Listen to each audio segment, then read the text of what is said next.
This isn't going to be so much a PokéStudies as an anti-PokéStudies. About 2-3 weeks ago, around the time this video comes out, both Almighty Arceus and Birdkeeper Topi separately made basically the same theory. It was about Eternatus, specifically Dynamax Eternatus, being a hand of Arceus. I'm not going to go into details about the theories. If you want to check them out after this, I'll put the links in the description. I'm also not going to be debunking the theories either.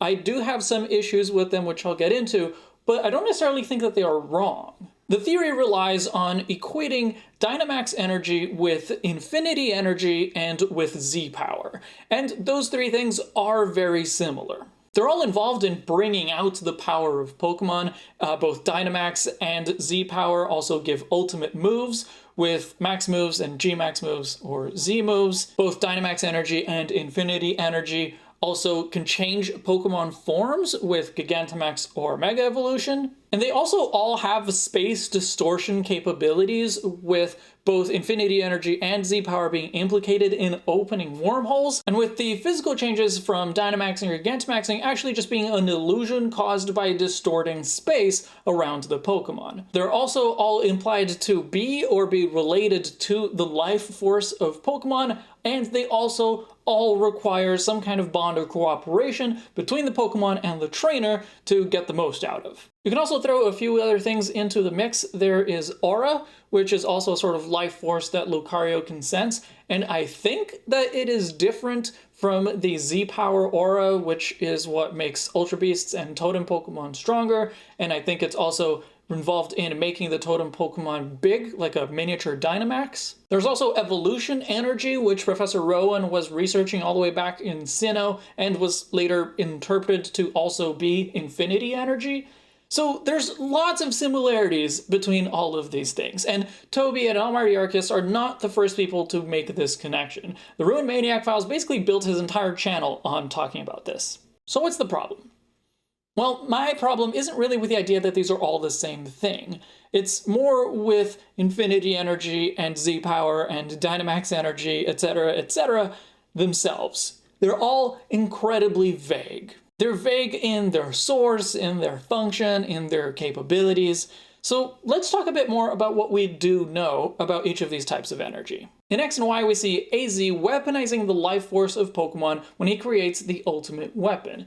Professor Sycamore believes this is also what created the Megastones. And then in Omega Ruby and Alpha Sapphire, Infinity Energy is first named directly. The Devon Corporation used it to power several products, from submarines to rockets, and an Infinity Energy rocket was actually going to be used to open up a wormhole to save the planet from a meteor. So we have the life force of Pokemon that is somehow involved in Mega Evolution also being converted into actual energy that you can use to power devices. We never got a lot of details into how exactly this works, but it was just the first generation that they were exploring this idea. Except the following generation didn't really expand on it.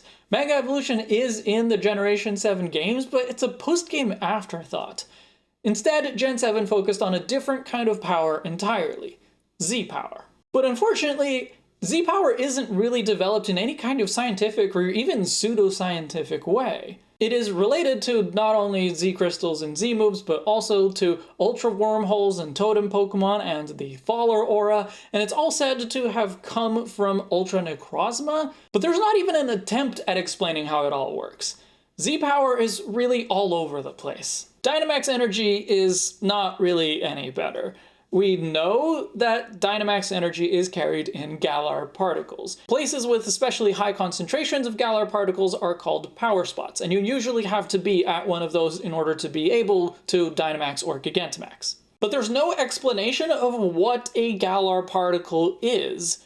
Presumably it's some kind of subatomic particle, but the lore says that Dynamax Energy came from Eternatus, but the power spots project energy from the ground. And you also need wishing stars in your Dynamax bands, and those are also said to have come from Eternatus, but those fall from the sky. Really, Dynamax Energy is just as all over the place as Z-Power. So my problem with these theories equating all of these energies is that there is so little consistency between them. Yes, they are all very similar, but they also all work differently. Z-moves and max moves are not the same.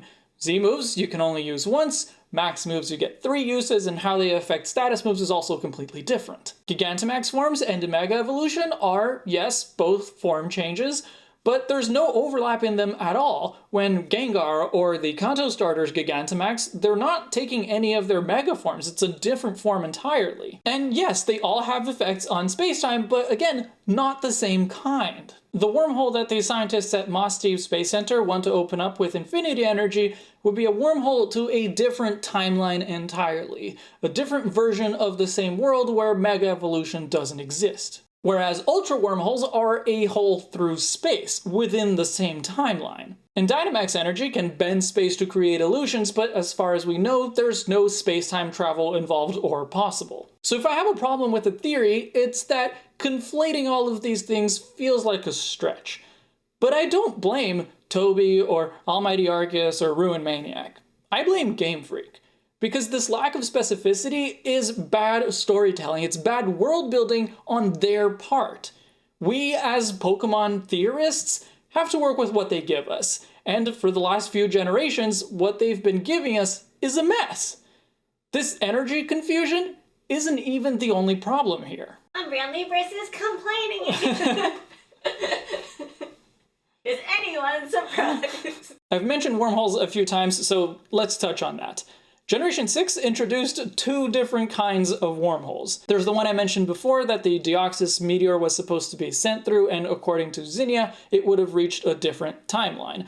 Basically what is implied to be the Generation 3 version of the Hoenn storyline. We also have the Hoopa's rings, which serve as portals or wormholes through space, and Hoopa likes to send people and Pokemon and things through them to other parts of the world. Okay, so 2 different kinds of wormholes, but they are completely different. There's no overlap here to cause confusion. But then Gen 7 introduced a different kind of wormhole, Ultra Wormholes. But these are bizarre because the way that the characters talk about it suggests that they are wormholes to a different reality entirely. Ultra Space is supposed to be different from standard spacetime. But then you get on your Ultra Warp Ride and your trip is measured in light years.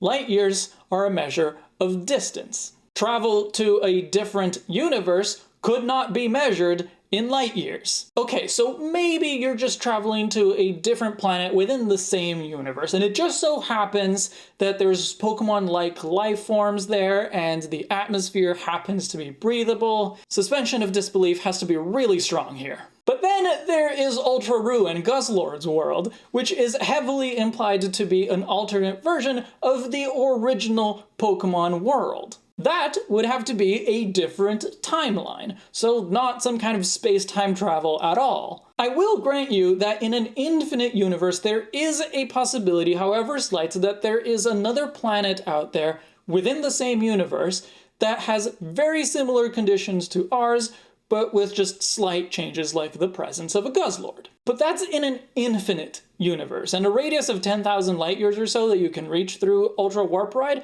it is a lot, but it's far from infinite.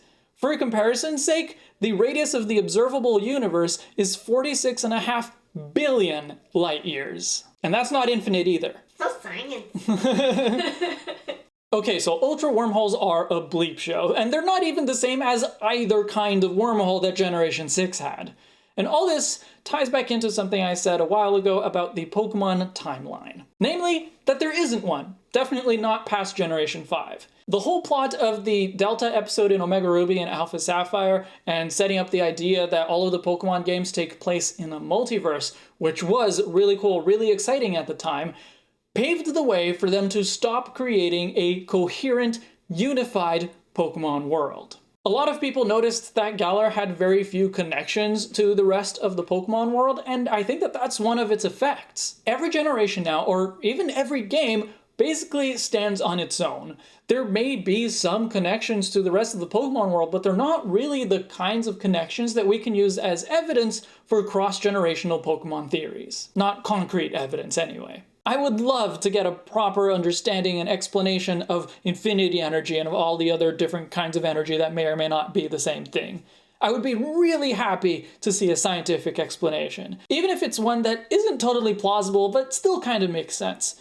As many of you know, I really prefer a scientific view of the Pokemon world, and where Pokemon get their energy is one of the big unanswered questions. I mean, they need a ton of energy to be able to basically create new matter when they evolve or when they use several kinds of moves.